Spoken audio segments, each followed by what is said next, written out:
See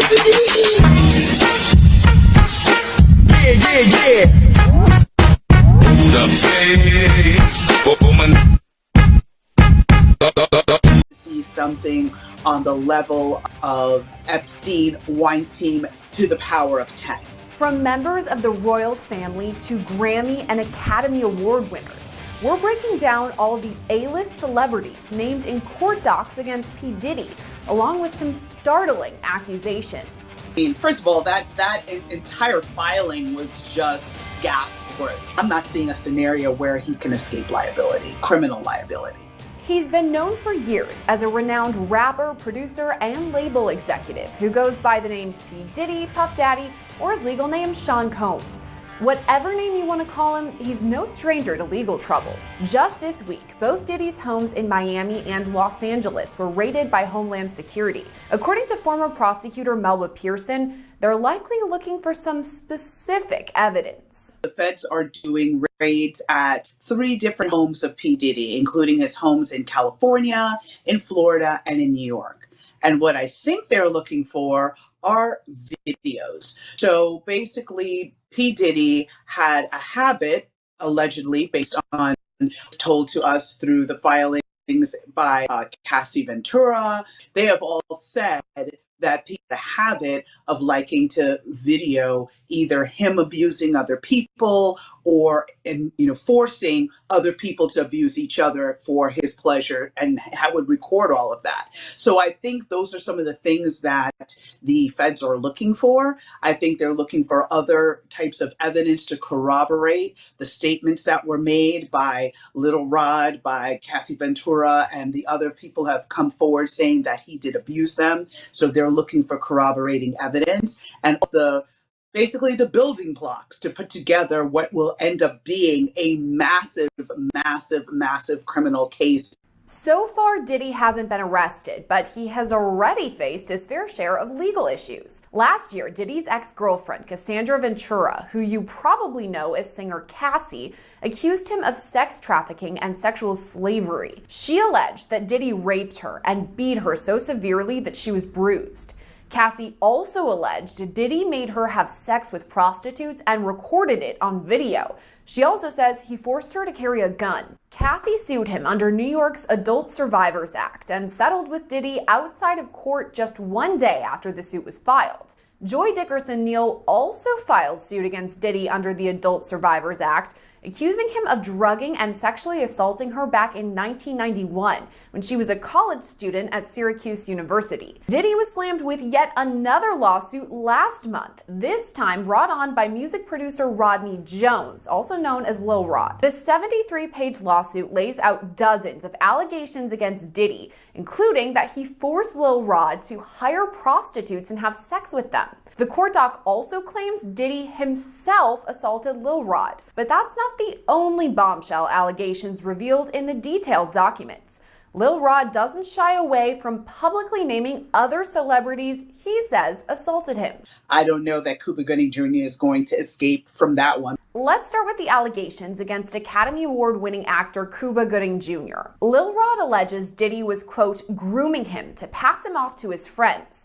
This fear became reality when Mr. Combs introduced Mr. Jones to Cuba Gooding Jr. when they were on Mr. Combs' yacht. There's actually photos of their interaction together too, which are laid out in those court documents. In the first pic, you see Diddy and Cuba talking with Diddy's arms on Cuba's. In the next pic, Cuba has his arm around Lil Rod and is smirking. Court docs go on to state, quote, Cuba Gooding Jr. began touching, groping, and fondling Mr. Jones's legs, his inner thighs near his groin, the small of his back near his buttocks, and his shoulders. He rejected his advances, and Mr. Gooding Jr. did not stop until Mr. Jones forcibly pushed him away. In the last couple of years, there were allegations against him for sexual assault. So now we had those prior allegations, and now we see him tied to this case as allegedly trying to, assault a Little Rod, assault others. Back in 2019, Cuba was booked on misdemeanor charges of forcible touching and sexual abuse after he allegedly groped a woman in Times Square. By the next year, 3 women had come forward accusing him of non-consensual sexual touching. He eventually reached a deal with prosecutors that required 6 months of counseling but no jail time. Listen up, y'all. They're living in our hotels, our schools, and getting free prepaid cards. So why is no one... I'm getting the feeling where there's smoke, there's fire, right? Because now we have 2 different instances where you're accused of the same type of behavior, years apart. I think there's something there. And I don't know that Cuba Gooding Jr. is going to escape from that one, because he already saw definitely people moving away from him within Hollywood circles and other circles once those first sexual assault allegations came out. So at this point, I don't think he's going to get away with it a second time. Is it possible that he could face charges based on these allegations that were brought forward by Lil Rod? It is possible as well. Again, we've got the statute of limitations issue to deal with. So depending on the time frame of when this happened is, again, the Adult Survivors Act, which was the vehicle where many of these lawsuits came out, many of these civil suits came out, there was a finite amount of time for those suits to be filed. Time frame is going to be very, very important. What witnesses come forward, because again, this may not be a situation where DNA may be at play. This may be more of a situation of, hey, yes, I was there and I recall, Cuba Gooding Jr., putting his hands on Little Rod, or I recall certain aspects. So it's going to be a very witness intensive type of case. And the question is, will the witnesses be willing to come forward? Lil Rod's lawsuit also publicly named another celebrity linked to Diddy, Jennifer Lopez. From the standpoint of the names of the celebrities that were tied to this, the fact that Jennifer Lopez was tied to this back when she was involved in or party to a shooting at a nightclub when she was dating Diddy, and is now alleged to have brought the gun with her to the scene and gave it to Diddy, and that's how the shooting occurred. Lil Rod's team brings up J-Lo when establishing Diddy's history, writing his, quote, Rico enterprise has existed for at least 20 years, dating back to the 1999 nightclub shooting in NYC, when Mr. Combs required his then-girlfriend Jennifer Lopez to transport his illegal firearm into the NYC nightclub. The court docs allege Diddy forced his then-artist Shine to assume responsibility for the shooting of several individuals. All this happened back on December 27, 1999, when a fight broke out at a nightclub. Diddy, J-Lo, and rapper Shine were all there, and according to former rapper Mark Curry, Diddy paid Shine $1 million to take the fall for the shooting and serve a 10-year prison sentence. Lil Rod's lawsuit now suggests it was J-Lo who brought the gun. The fact that she's named as somebody who was carrying a weapon, could that be incriminating for Jennifer Lopez? It can be, but with a huge caveat, right? If I'm not mistaken, that shooting did not result in a death. I know that somebody was harmed, but I don't believe anyone was killed. Because of that, you have the statute of limitations to deal with, which is basically a prolonged amount of a certain amount of time that a prosecutor has to be able to bring charges against someone. And it varies from state to state. But the one thing is consistent is that there is no statute of limitations on murder. So if P. Diddy had actually killed this person, or the person died as a result of their injuries, now J-Lo could be brought into the mix as a co-defendant because of the fact that the person has passed away. But if the person is alive, and maybe they had serious injuries or whatever the case may be, statute of limitations would run. And it is highly likely at this juncture that statute of limitations have expired, therefore she does not have any criminal liability. But the reputational damage might be a different story, because now she's branding herself as something very different than who she was back then. Back then, she was very much Jenny from the block. She was, dating a variety of hip hop artists. She was very much in that world. Now she's married to Ben Affleck. She's trying to, portray herself in a different manner. So now her past is going to come back to haunt her, and we don't know what that's going to mean for her future in terms of movie deals, music deals, or anything like that. So I think for her, it might be more reputational damage than criminal liability. Pearson says it's possible Jennifer Lopez could file some sort of defamation suit, but it's not likely. She could, But at the end of the day, when it comes to defamation and those types of cases, truth is an absolute defense. So if he has some sort of receipts to basically prove that, hey, I was right there, I saw her the same way in the filings, you saw a number of different screenshots and pictures that he submitted to support the different points that he was making. If he has some pictures to substantiate that she was carrying the gun. Y'all, the U.S. just announced that they are cutting off this $6,800 financial aid subsidy program.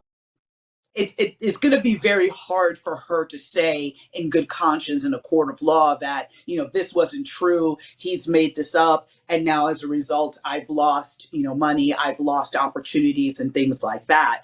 There's going to be too much evidence out there connecting her to this that is going to be very hard for a jury to come back and say, yeah, he's making all of this up. But it's not just artists that Lil Rod named either. He specifically mentioned Prince Harry, the Duke of Sussex, in his court documents. It reads in part, quote, Mr. Combs was known for throwing the best parties. Affiliation with and or sponsorship of Mr. Combs' sex trafficking parties garnered legitimacy and access to political figures, artists, musicians, and international dignitaries like British Royal Prince Harry. Why even name Prince Harry? There's no allegations against him or anything, but why bring him up? I think it may have been a move to bring more credibility to the filing and say that, basically he being Diddy, was using his fame, fortune, and influence to insulate himself. So he was able to legitimize some of the activities he was doing by having these lavish parties, bringing all these A-list celebrities, but somewhere in a back room or somewhere in another wing, horrible things were happening. So the fact that Prince Harry was there does not necessarily mean he was participating in what was happening. And just because you were at a party doesn't mean you know what's happening in every inch of the house. I mean, if you think about it, if the party's being thrown in a mansion, there are various floors and wings. So it is completely possible that he was there and did not participate. Now, if you had said Prince Andrew, especially as a result of the allegations that came out in connection with the Epstein case, that they were close and that they traveled together, and there was a person that alleged that he had sexually assaulted her while she was underage, that would be a different story. But Prince Harry and the way that it was mentioned seemed to be very, again, just sort of trying to bring legitimacy and talk about these were the people that Diddy surrounded himself by to protect himself. So Prince Harry has no formal accusations against him, but the name association could cause damage to his reputation. Even so, Pearson says it's not likely he files any sort of defamation suit. It's possible that Prince Harry may be able to preserve his reputation. But again, just in light of everything him and the Duchess of Sussex, Meghan Markle, have been through, I truly really hope that, he's able to completely distance himself, maybe make a statement, because again, since he's not necessarily under the umbrella of the royal family directly, so in other words, Buckingham Palace would not be releasing a statement on his behalf. It would be him releasing a statement and saying, yes, I went to X party, but no, I never engaged in any inappropriate behavior or other details that he may see fit to share. So that's going to be, we're going to have to wait and see on that one. But again, since it was such a minuscule mention in the greater context of this filing, he may be okay.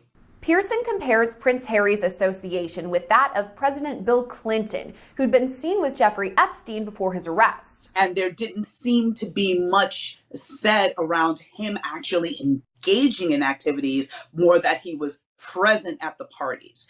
So I don't recall seeing a lot of fallout on the part of President Clinton from that association. Speaking of Epstein, Lil Rod's court docs draw a parallel between Diddy's alleged crimes and Jeffrey Epstein's. Epstein died by suicide back in 2019 when he faced numerous charges of sexual assault over the course of multiple years. His longtime companion, Ghislaine Maxwell, was charged and found guilty of sex trafficking in relation to her time with Epstein. She's currently serving out a lengthy prison sentence. Lil Rod compares Diddy's chief of staff, Christina Cahorum, to Ghislaine Maxwell, saying she ordered sex workers and prostitutes for Mr. Combs and ordered and distributed ecstasy, cocaine, GHB, ketamine, marijuana, and mushrooms to Mr. Combs and his celebrity guests who were present on his rented yacht and in his homes in LA, NYC, and Miami. Under these cases, when you have these high-profile people that have been using people over years, these cases happen without a handler. R. Kelly had a handler, Epstein had a handler, Weinstein had a handler. Everybody has, in those scenarios of those powerful people, powerful men that are abusing other people, they have someone that does their dirty work. And it's usually not only just one person, it's several people who may have different duties. So again, seeing this woman being his handler, being the person to get him drugs, being the person to procure sex workers for him, being the person to basically be on cleanup duty in case of, covering up or silencing people that might want to come forward, that's not unusual. And she is also going to bear the brunt of criminal liability, just like Ghislaine Maxwell did, and basically had to take the entire brunt of the criminal justice system alone because of the fact that, Epstein committed suicide and was not able to be held accountable. According to Pearson, Diddy and many of his associates will likely face federal charges, but it's not totally clear when. And what do you think a timetable would look like for all of that? I know that there's a lot of evidence to gather over many years, but is it possible that a federal indictment could be just around the corner? The war in Israel is being used by the media to cover this up. I woke up to a free. I would hesitate to say just around the corner, because with all of the experience I've had with these office approaches cases, they do not move until they have you fully, they have you dead to rights, basically. So they are going to take their time. They're going to collect all the evidence. They're going to speak to as many witnesses as they can. They're going to follow every single trail, every single lead that they can before they go to an indictment. There can be continuances. There can be other things that can delay the case. But once you file that charging document, the clock starts ticking. So that, when I was a prosecutor, I always advised my detectives, anybody that I was training, that you get all the evidence you can up front, and then you file charges. So when is it possible that we would actually see him being arrested or facing any of these indictments? Could it be months down the line? I feel that it would be months down the line. I would not be surprised if it was before the end of this year. Because again, this is going to be a massive investigation involving at least 3 states, much as we saw in the Epstein case, where he was bringing underage girls to one of his islands in the Caribbean. And there have been some allegations of things happening on planes, things happening on trips. So there may be additional locations that may need to be searched and additional witnesses that may need to be spoken to in order to get a full picture for what charges would be appropriate and what would be the best path forward with this case. And it's possible Diddy serves a lengthy prison sentence for all this if he were to be convicted in criminal court. If this does happen, that P. Diddy is indicted. I know in R. Kelly, we saw quite a large sentence for him. What could P. Diddy be facing if he is convicted of eventual indictments? Yeah, well, it all depends on what charges are brought and how many counts of each charge is brought, right? Because for each charge is usually one victim or survivor attached to that charge. So if the U.S. Attorney's Office is able to pull together 15 survivors, right, and they're willing to come forward and testify, you may see 15 counts. So the question will be, if he's convicted, will all those counts run concurrently, meaning at the same time, or would they all be consecutive? And if it's consecutive, he could be looking at life plus, right? If they're run concurrently, again, depending on the universe of what is charged, he's going to be looking at a prison sentence if convicted. There's going to be no way around that. Is there any possibility that he walks away clean from this, that everything is dropped and he faces no charges or any prison time? Not impossible. I mean, anything is possible, but I don't see that happening. I see him kind of going the path of R. Kelly, where again, for so many decades, he was able to act with impunity and just, with harming so many, young women. But eventually he had to pay the piper. And eventually he ended up with a prison sentence. So that in this juncture, from what's been publicly available, from reading Little Rod's filing, from reading and hearing about the horrible things that Cassie Ventura endured during her nearly a decade relationship with him that started when she was a young woman, I'm not seeing a scenario where he can escape liability, criminal liability. I'm just not seeing it. It's possible, but I'm not seeing it. In a statement, Diddy's attorney Sean Hawley denies all of Lil Rod's allegations. He writes, quote, "His reckless name dropping about events that are pure fiction and simply did not happen is nothing more than a transparent attempt to garner headlines. We have overwhelming, indisputable proof that his claims are complete lies." Diddy's son Justin Combs is also mentioned in the lawsuit. A statement released from him reads in part, quote, "Justin Combs categorically denies